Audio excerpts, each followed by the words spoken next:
Brews and Banter. Hi, Frank. Hey, Roman, how are you? I'm great. We got another remote guest. He's a friend from podcast before. PJ, welcome back. Yes, welcome. Thanks for having me. It's great to be here. We're kind of recording this, for February, and we wanted to kind of jump into, especially for those people who are maybe done with their New Year resolution and kind of, Mhm. We're struggling a little bit and struggling help them and get want back on to track. jump back on the saddle. What do you think, PJ? Yeah, well, by February, half the people have failed already. And that, it's nothing to be ashamed of because it's so common. And that's actually an underestimate because that's the people that have admitted they failed. And most people aren't ready to do that yet. So it's really more than half. So you're in the process of failing. Yeah, right. Or they've given up, but they don't want to admit that they've given up yet. Mm-hmm. And they're kind of in the denial stage.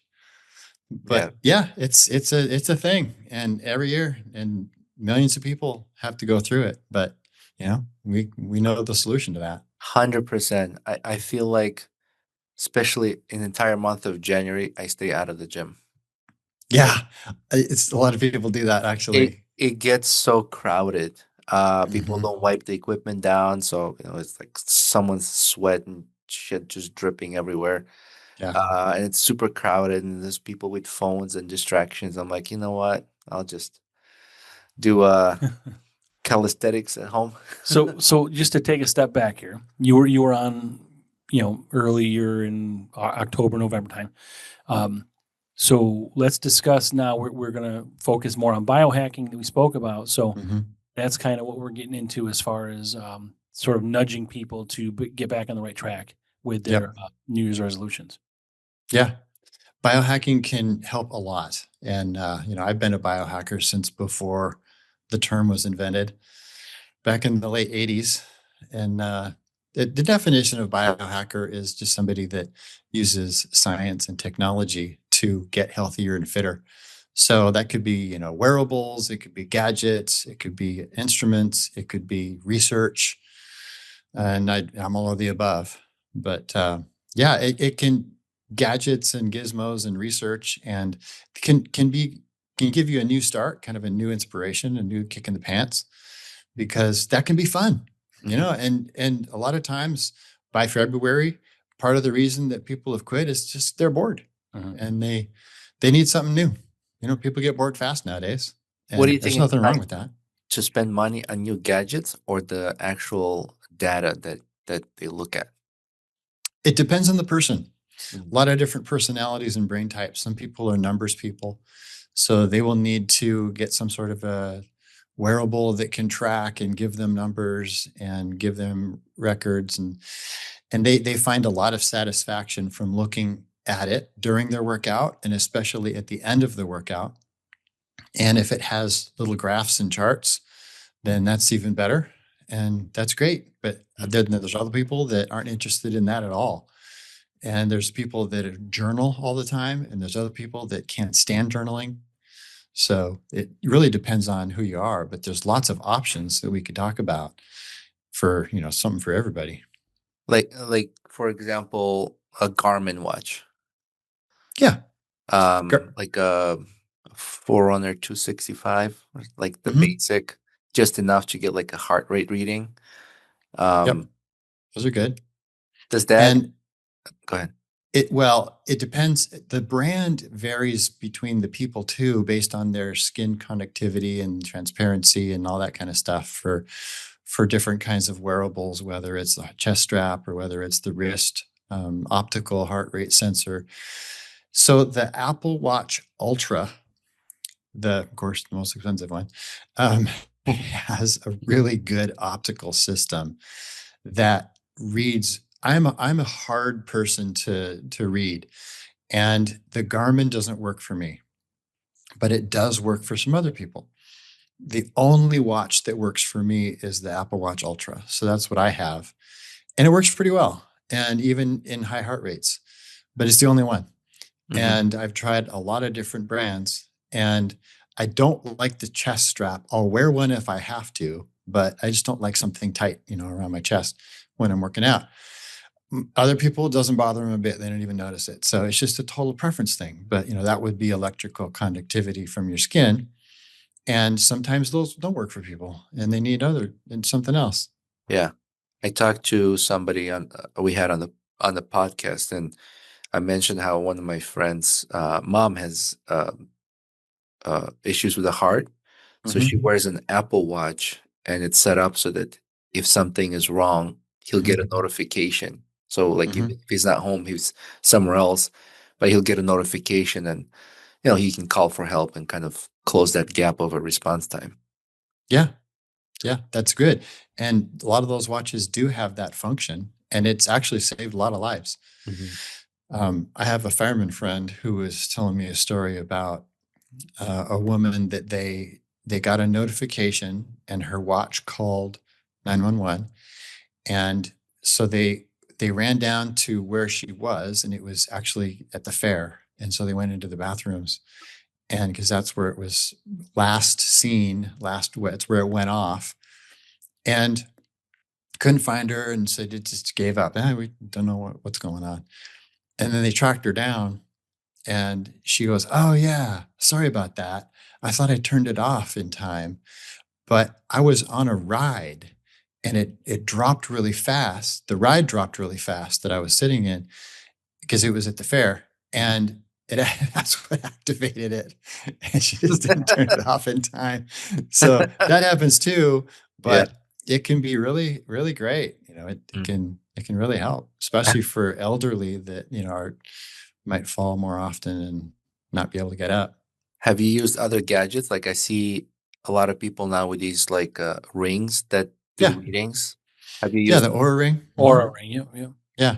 I'm just wondering Oh, how first accurate. of all, with the Apple Watch, when I don't wear it much, I do wear it to work out, and then I wear it a lot of times when I train people at X Gym because I like to use the timers and the intervals and the things like that, and it has little sounds that it makes, and it makes it easier for all of us and to keep track and give them a little sound to hear.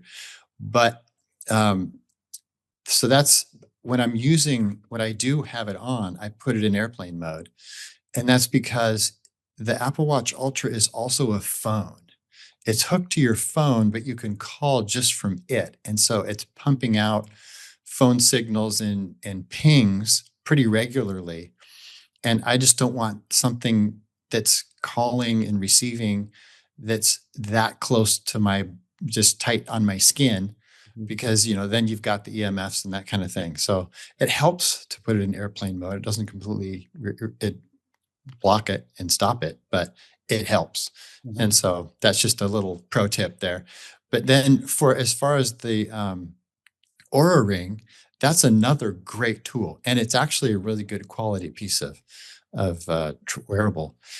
And I wear mine mostly just at night for sleep tracking, but it's also a good walk or run. If you have it on during the day to track your steps and running and all. It's surprisingly good for such a small little piece of equipment, but that's probably why it's 200 and something dollars for a ring, but it's worth it. I think it's worth it, I and was it's a really wondering good sleep tracker. how it compares to an Apple Watch. Not maybe not Ultra, but like Aura Ring versus Apple Watch sensories, and Yes. not so much like all the techie other stuff. Yes. The accelerometer is really good. And so as far as tracking activity, I think they're comparable. And as far as sleep tracking, they're comparable.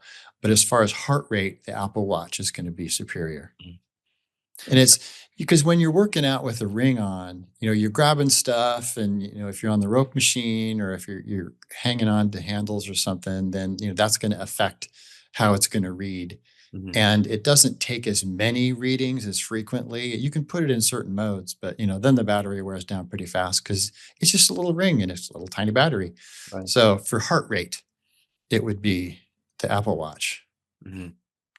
or a chest strap. I like to use rowing machine, and I feel like rowing for 20-30 minutes, that ring is just going to be really Yeah. uncomfortable.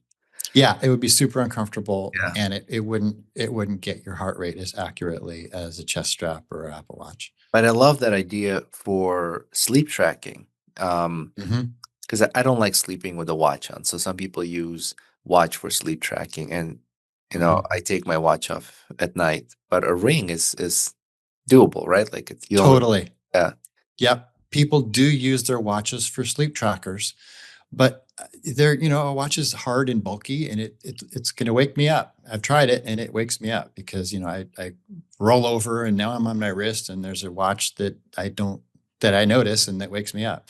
So, the Oura Ring is very convenient for that. But it's a lot of money to pay just to track your sleep. Yeah. But maybe it's necessary and maybe it's worth it. Mhm. Sleep is so important, and people really don't give it the credit it deserves as far as hacking their sleep and making sure that, because a healthy adult is going to they're going to shoot for an hour or more of deep sleep and an hour and a half or more of REM. So those are kind of the minimums to get a really good night's sleep. And the light sleep is good too. And the Oura Ring or any tracker is going to track all three of those.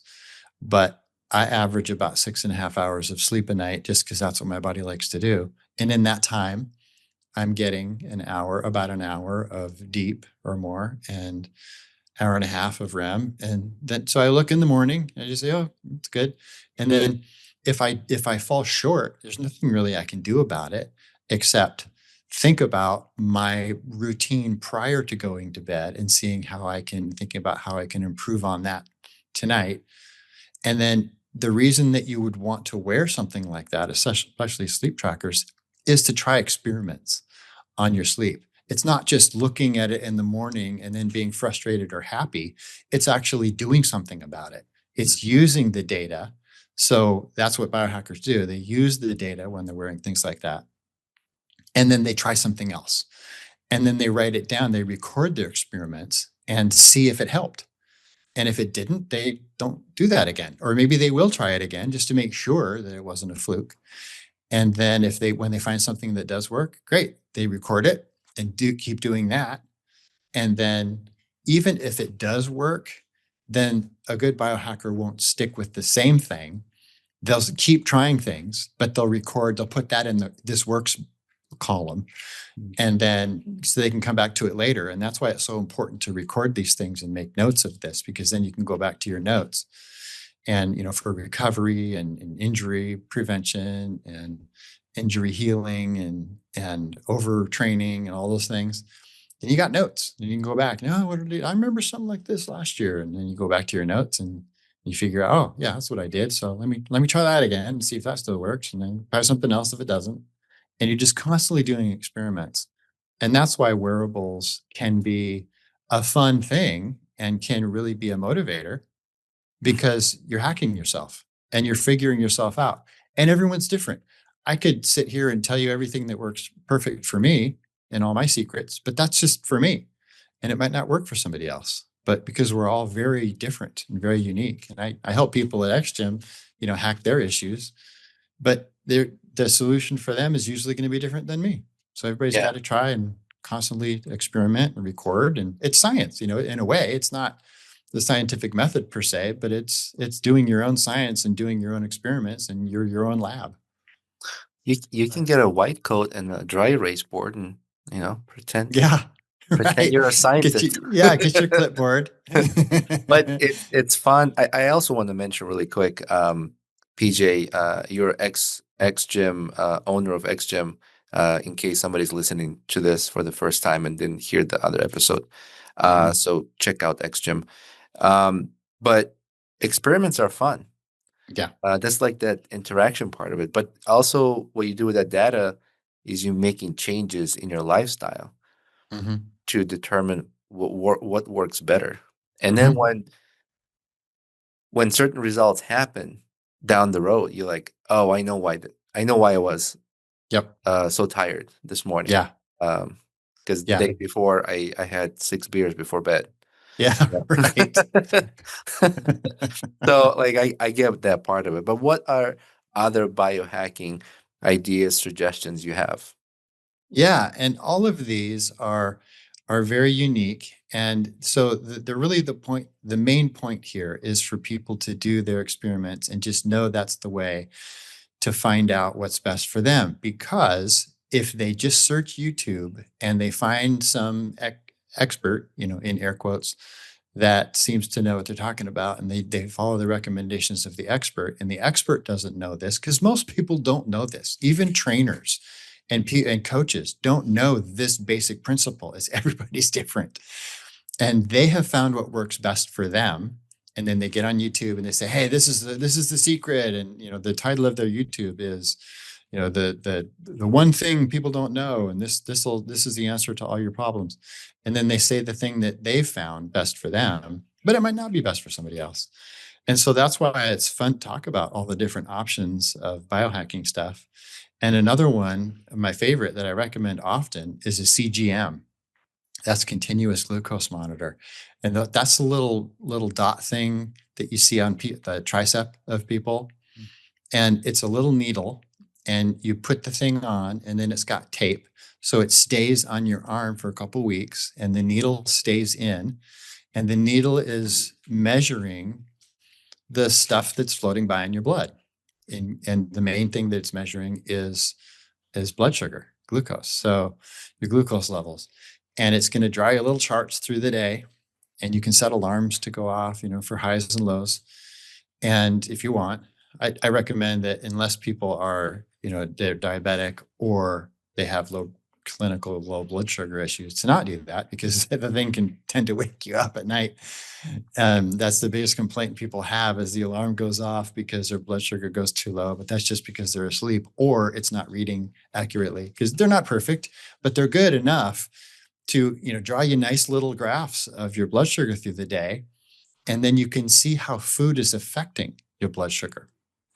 Because when blood sugar goes up, then insulin goes up in order to counter it and take it back down. And when insulin is up, you're in a storing mode. So that's great if you're trying to store protein, but it's bad if you don't want to store fat.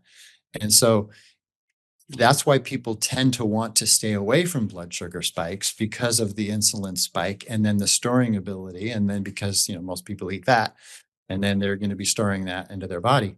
And so they're trying to, stay away from that. And that's why they're so useful, because what will make my blood sugar go up might not make yours go up, or not as much, because we're all different there too. And so it's another way that people can biohack themselves and figure out what's going on with their unique physiology, and then adjust accordingly.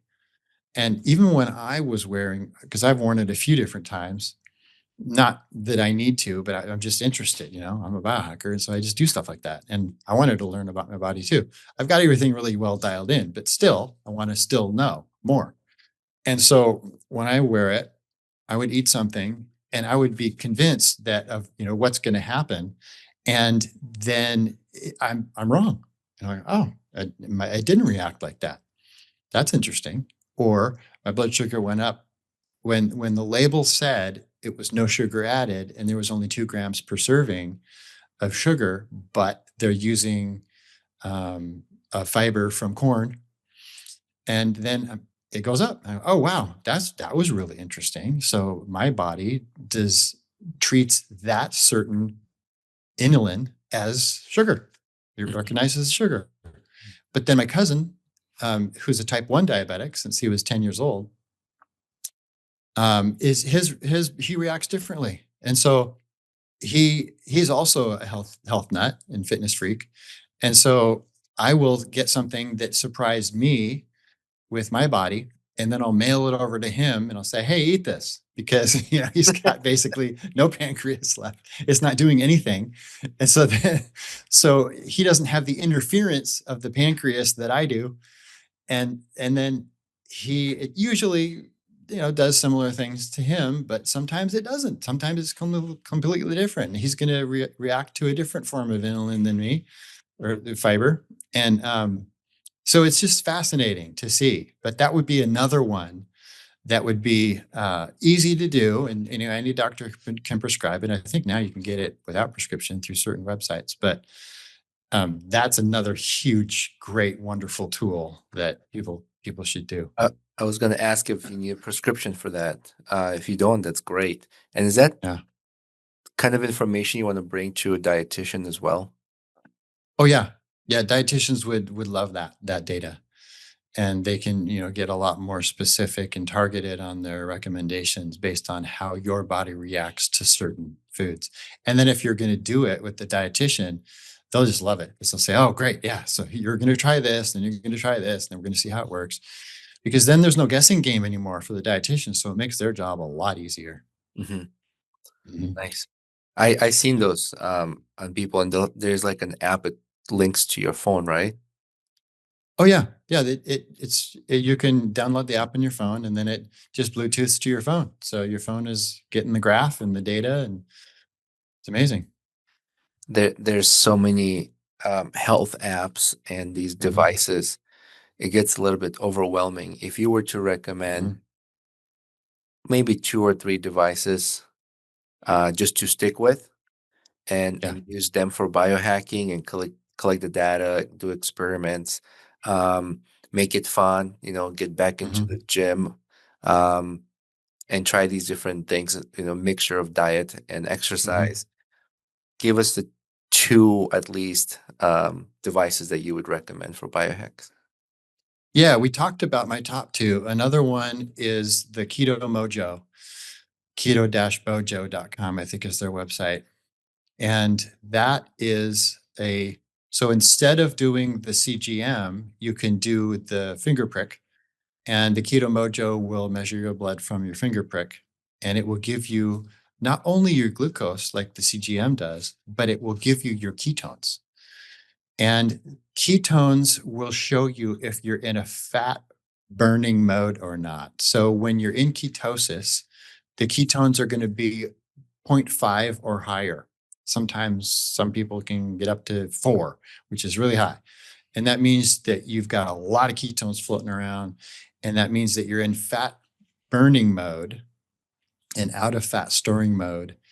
And so what that means is now you're burning body fat, unless you're eating a lot of fat, because the body will preferentially burn the fat in your bloodstream before it burns your body fat. But if there's not much in your bloodstream and then you're in fat burning mode, it's going to pull it out of your body fat. So a lot of people will do the whole keto thing for those reasons.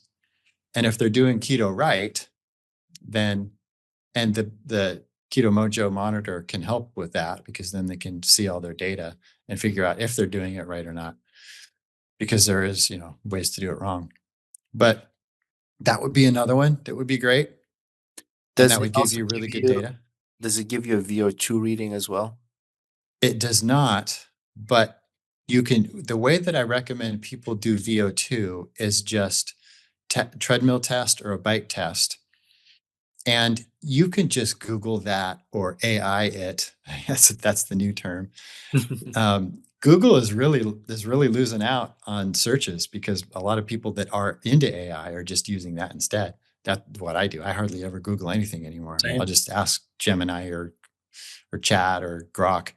But yeah, they can research that on some formulas and some protocols to do. There's a treadmill protocol, there's a bike protocol, and you'll need a heart rate monitor, a nice accurate one. So either a wrist monitor like a watch that works really well, or a chest strap.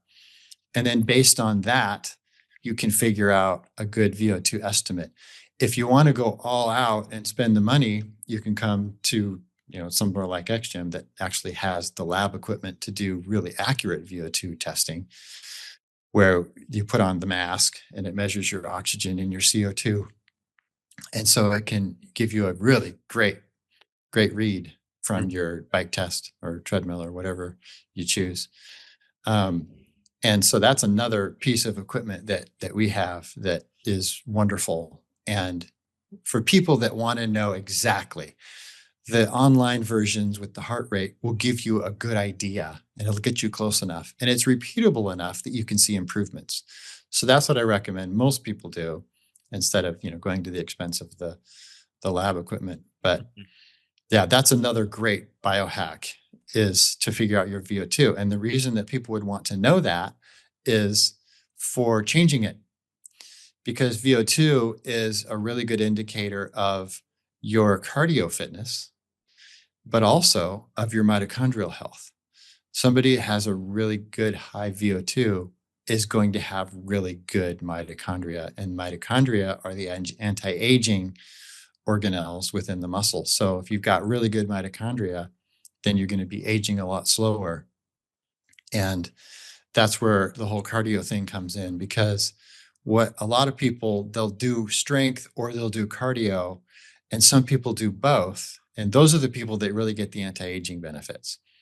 Because when you're doing strength, you're getting more muscle, and that's great because, that's part of your metabolism and that raises your metabolism.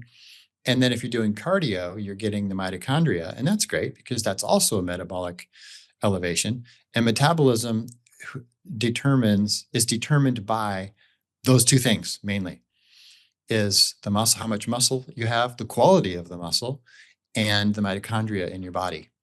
And people who have really good quality muscle, whether it's, a muscle mass or dense muscles, and really good mitochondria and lots of them, have a really high metabolism. And, they can get away with eating stuff that would make someone else fat, and it doesn't make them fat. Mm-hmm.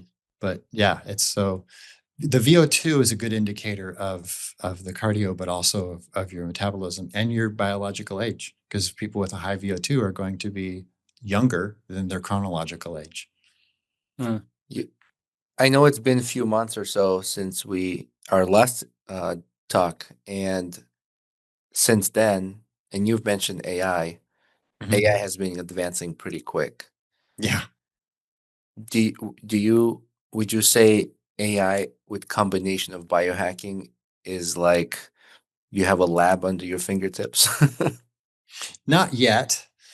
AI is great, and AI will help power some of these things now, some of the new things that are coming out.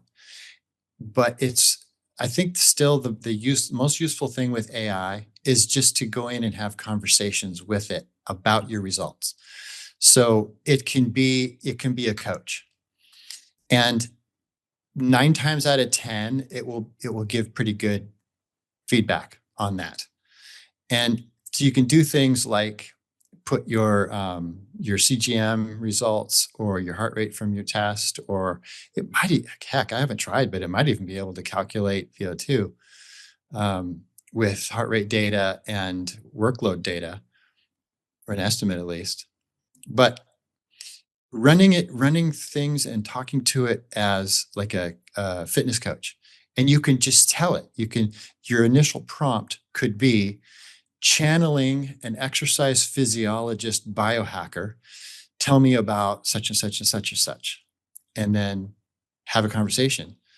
And that now you've told it how to think and how to act, and then you can get usually pretty good information from it. So that's probably right now would be the main use for somebody that is biohacking and running experiments. And then ask it, say, here's an experiment I ran, here's the results I got, and what do you think about it? Mm-hmm. It's channeling what I said. And then you can then have a discussion. Then it will give you an answer, and you say, okay, that's pretty good. Well, what about this and that? And then now you're talking to a functional medicine biohacker, exercise physiologist. It's pretty cool, actually.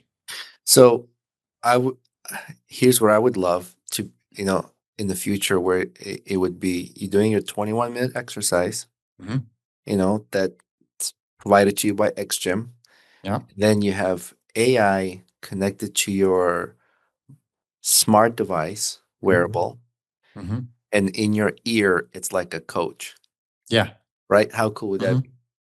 Yeah. Like you got this program, the exercise program, 21 minutes from X Gym, you upload that into your account or whatever, AI gets access to that. You have your ring or watch wearable. Yep. You're working out, and in your ear, you have AI coaching through. It's like, push a little harder here. All right. Yeah. We need to bring your VO2 up. Just get you on the bike. Yep. I'll monitor this. That would be badass. That would. Like real time, Oh, yeah. So rad. And we have something similar to that at the X Gym. It's called a Carol bike. And this bike is AI driven. And they're the pioneers of this, because they were doing this before we were even really talking about AI being a big thing, and they just keep getting better. But with this particular bike, it has magnetic eddy current resistance. And so you hop on this bike, and you have to date it for a while. So you have to do some at least 3 rides so the bike can get to know you. Mm-hmm. And you're wearing the chest strap. And so the bike is getting your heart rate. And then once the bike gets to know you, and every time you ride it, it knows you a little bit better. And so then it will adjust the resistance based on what your heart rate is doing. So it won't let you slack off. And if you try to slack off, then it just, it's harder. And so it keeps you accountable. And it also measures VO2 pretty accurately. And so that is another piece of equipment that is using AI. But in the future, it's going to be really interesting how AI is incorporated, because it'll be a lot like what you just described, especially with robotics. So we will have the option in gyms like mine to have a human trainer or a robot trainer. And the introvert programmer, coders, gamers are going to love the robot trainer. And the more extroverted people are going to say, oh, heck no, I want a human. And so, but the robot trainer will be able to get your data in real time, whether, whatever you're wearing, you Bluetooth it to the robot. And so if you're slacking, the robot says, yeah, I'm calling you out. You're slacking. I can tell. I know what's going on inside you. And so here's what you need to do next. And then, at that point, probably 5 years from now, they'll be able to spot you. They'll be able to do a lot of the things that personal trainers can do and give you real-time biofeedback encouragement. And some people will really like that. I mean, we're pack animals, and we like to relate to other real humans, most of us. But some people are going to prefer robots, which will be kind of weird. But for the rest of us that like humans, then we're still going to stick with that. But that'll be something. That'll be a thing for sure. I think in the future, I was listening to an interview, or it was some kind of a discussion where Elon Musk was in Dubai, and Mhm. the owner of Nvidia was also there. Mhm. So they were talking about the future, and they were predicting, there will be a humanoid robot to every human in the world. Mhm. So because we're going to rely on robots to do so much for us, what does that do physically to our bodies, right? So I Yeah. feel like the future integration of robotics and technology is going to force us to do more exercises, to do more physical wellness, right? Like take care of Mhm. ourselves, because our bodies are going to start decaying, in my opinion. You're not Yeah. doing all these things that you normally do, those exercises. So it'll be easy to be Yeah. lazy. Um, and now we're counting on these humanoid robots to be like our trainers, basically. Yeah. Like it's such a Yeah. crazy thought. It is a crazy thought. But you're right, because there's something called NEAT, non-exercise activity thermogenesis. And that's just walking around and doing stuff. It's making the beds, cleaning the floor, it's loading the dishes, and doing the laundry. And that contributes to our active metabolic rate through the day. And when there's a robot doing all of that, then you're right. It's lazy people get lazier. And then that's a big problem, because, they're going to get out of shape, and because that NEAT is significant in helping us stay healthier too, Mhm. because we were created to move. We weren't created to sit down all day. And when we don't move as much as we should, and most people don't, that's a problem. Yeah. It doesn't just create skinny fat or obesity, it creates disease and major problems. Body movement also heals you faster. Oh yeah. I was talking to a friend of mine, and her father-in-law had a hip surgery, Mhm. and they had him up on his feet, within days, and started physical Mhm. therapy. Because I think your body heals, as you increase the blood flow. Excuse me, your body heals faster from injuries when you're moving. If you're just laying there like Yeah. a vegetable in the hospital bed, you're Oh, just not doing yourself any favors. no. And that's why the good doctors now are saying, yeah, we got to get you out of here and we got to get you moving as fast as possible, because blood is what heals things. And so the more blood flow you have over what needs to be healed, the faster it's going to heal, because blood contains the things that are going to heal it. But Mhm. when you're just sitting there with a really low heart rate, there's no there's no significant blood flow going over that. And the more blood flow that flows over the injury, the faster it's going to heal. So if you just have that basic rule and just know that's how it is, then you can understand why moving is so important. I learned that when I had a knee injury, and when I went to a physical therapist, Mhm. she had to use some kind of a pulsating, electropulsating, some kind of machine. I forgot the name of it. Uh, But I said, "What is this for?" And she said, "It's to increase blood flow in your knee because there's very little there, Yeah. very little blood that travels to your knee, and to Yep. help it with healing before we start any exercises." Yeah. So, and then I did a run. It was a race, and I've never done a long race like this before, and it's my fault where I almost injured myself. I didn't train Mhm. enough for a half marathon. Remember the half marathon What the race fuck are you talking about? when we were in Boston or Oh, Massachusetts? you were hurt before that? No, when I did the treehouse half marathon I tree. remember. I remember the actual But event. you don't remember how much pain I was in? Oh yeah, afterwards. Yeah. So my friend brought these compression boots. They like go over your legs, Mhm. and it's got the pump, and it like inflates, squeezes everything, releases, kind of like stimulates it, so like there's blood pressure for recovery. They're like Yeah. recovery boots. Mhm. um 20 minutes of that felt better. Like I was Yeah. able to actually go to dinner afterwards. Mhm. um but I forgot where I was going with this. Injury prevent and healing. Yeah, so I'm glad you're here, PJ. thank you. I got One of sidetracked. us is listening. Yeah. I got sidetracked because I was talking about how our bodies need to move, and with robotics we're going to become lazy Yeah. and not move enough. And I feel like in the future there would be a trend of um like being healthy, and physical exercises is going, if you think it's trending now, it's going to be even more in the future, because that's all we're going Totally. to have to care about, Hmm. you know Yeah.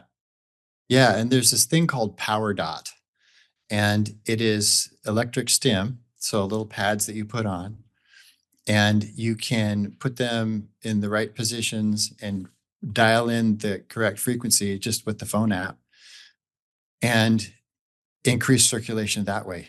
And it's great. Yeah. really. So yeah, that's another gizmo that a lot of people can use, because when a lot of people get injured, then they just kind of, oh, I'm injured. I gotta rest. And then that's the worst thing they could do. I mean, they don't want to make it worse by doing the wrong movements, but movement is good. And or maybe it's an injury where they can't move because it's that bad. So then they put on the power dot, and anything you can do to increase circulation. And the lowest tech way to do it is just hot cold therapy. So Right. you would want to get a moist heat pad like Bed Buddy on Amazon or something like that. It's like a rice material inside because it absorbs moisture from the air, ambient air. Then you put it in the microwave, and then when you take it back out, it's warm, and now it's giving off that moisture, and moist heat penetrates deeper. So then you put it on for 3 or 4 minutes until it's not hot anymore, and then you put a cold pack on there. And then you put it back in the microwave when the cold pack is on, and then you bring it back out and do alternating hot and cold, which will increase the circulation. And so if you can't move, or even if you can, it's still a good idea to do hot cold therapy. And then you are using that to increase that circulation, which is what heals the injury. Hmm. Yeah, that's long standing there. That sort of at the basic level, Mhm. but What's your feedback on cold plunging? I think it's great for certain people. So it will reduce inflammation, and that's a good thing if inflammation is a problem. So, and it can speed recovery because of the after effects, the supercompensation of the body. And so for those things, it's great. For me, for some reason, because it's supposed to also be an immune boost and it's supposed to be a dopamine boost and lots of good things that you can talk about it. And I've tried my darndest because it's such a great idea and there's so much anecdotal evidence that it's so really good for you at so many levels. But every time I try it, I get sick, and I rarely get oh, sick. But all 4 times I got sick after. And so my body does not agree with it. And I'm bummed because of all the benefits that there are from it. But and other people say, oh, you just need to kind of work into it and build a tolerance and kind of. But I just have a negative association now, and so I just not for me. But for most other people, I think it's a great idea, especially if you can handle it. But that's the other part is it's painful in a cold way, and which is a good thing too, because when you're doing hard things and going outside your comfort zone, then you're stretching out that comfort zone, which is good because too many people are stuck in their comfort zones. If you think about our modern society, we're sitting in a thermostat controlled house, and then we're pushing buttons and having machines and things do things for us, and then we'll get up and we'll walk to the car, and then we're sitting in our thermostat controlled car. So, and what I'm getting at is nobody ever goes outside of their comfort zone. And so this is making us wimps. But when we do uncomfortable things, instead of trying to seek comfort, in fact, a lot of biohackers and anti-aging experts will pretty much say the same quote in a different way. It's basically that aging is the relentless pursuit of comfort. And so when people are trying to stay comfortable all the time, they're going to age faster, because when we're outside of our comfort zone and we're working ourselves and we're doing things, exercise is uncomfortable. That's one example. Ice plunge, that's uncomfortable. That's another example. Then we're more tolerant, we're tougher, and we're going to age slower. As another good reason for those things. Interesting. Yeah. yeah, I see Well- some of these people on you watch Mountain Men on TV. Yeah.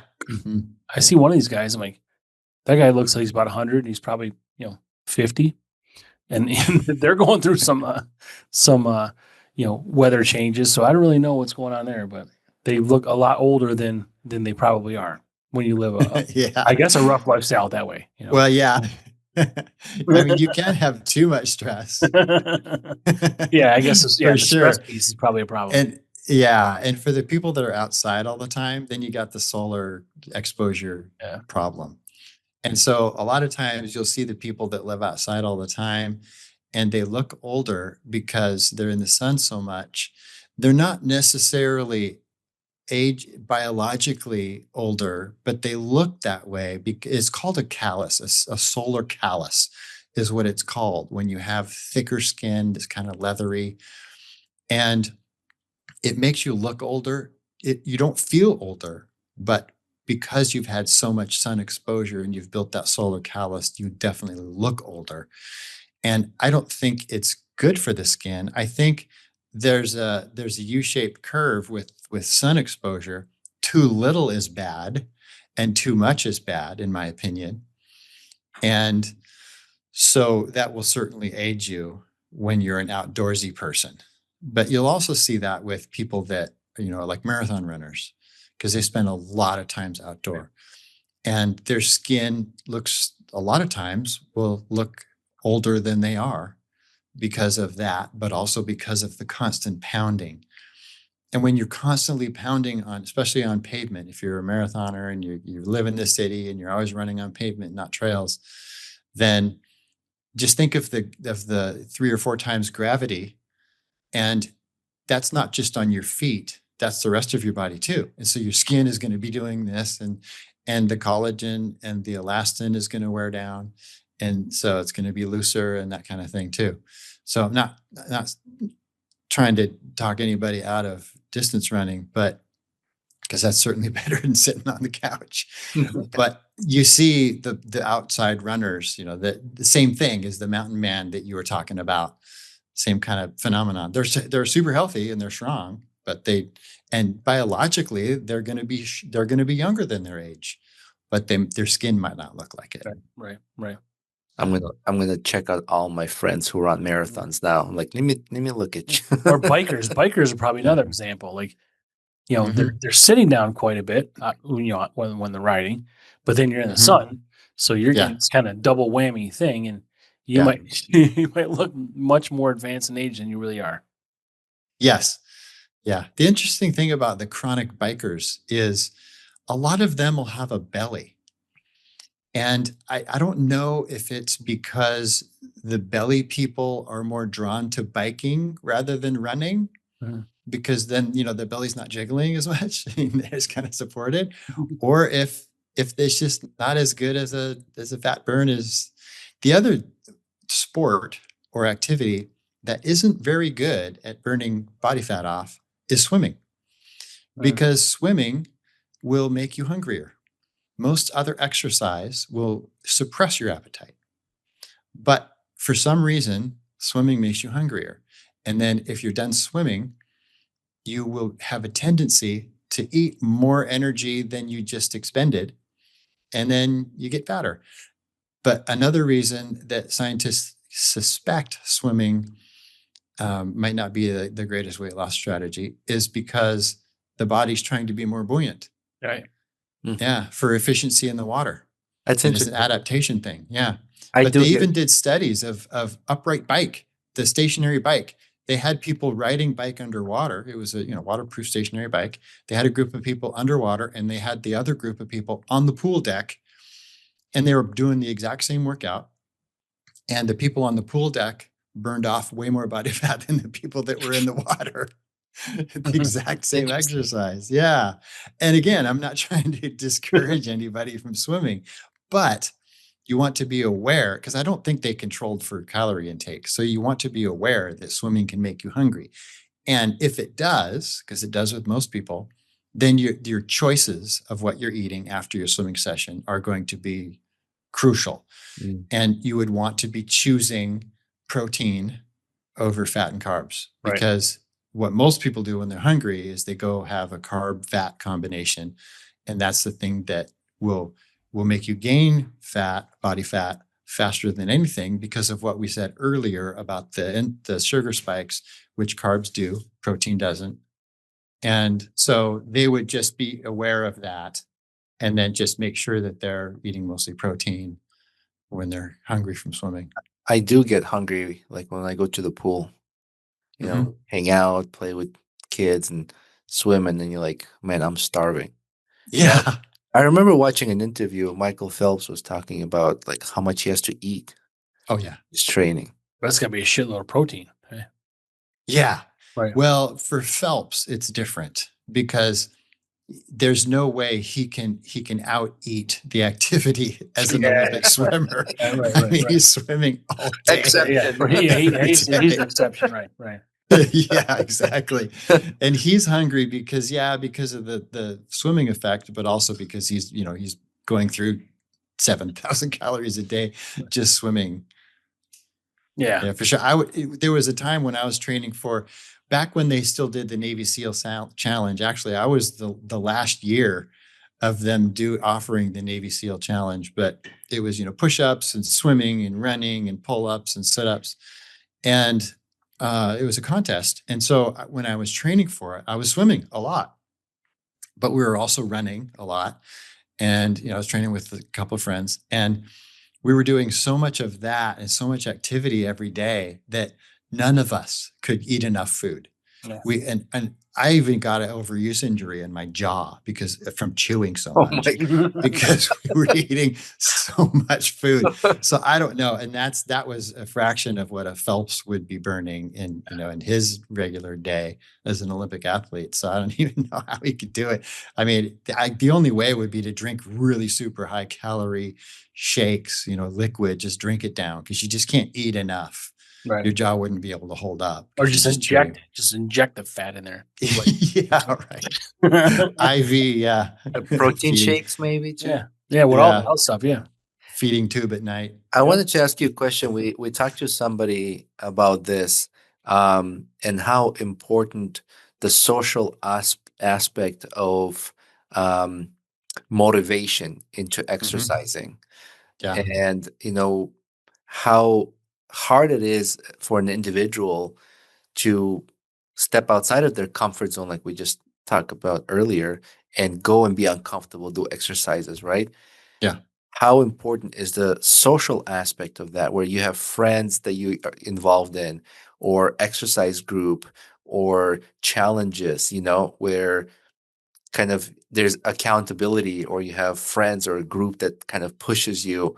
What are your thoughts on that? Like, do you recommend that people join groups and do these kind of social Mhm. activities together, so that you are more encouraged to get out of the yeah. house, get off the couch, and do these exercises? Yes, I do. And that's why I developed my brain type test, is so I can hack people's brains and see what's going to be best for them. So most people are going to respond really well to a workout buddy or a group, because 3 out of 4 people are more on the extrovert side of the spectrum. But then the minority, the 1 out of 4, a lot of them are just going to think that's a terrifying idea, and they need to do it by themselves. And so determining it really different between people, and determining and just knowing and thinking about the different options, and well, what sounds good to you, and just thinking about it, and then going for that and trying it. Maybe it won't work. Maybe you won't think it won't work as well as you think it will. So then you try something else. But it just gets back to the whole biohacker mentality of experimentation and trying things. But yes, for most people, that's a great idea. And it's also, for most people, it's a great idea to put your goals out there and to make them public.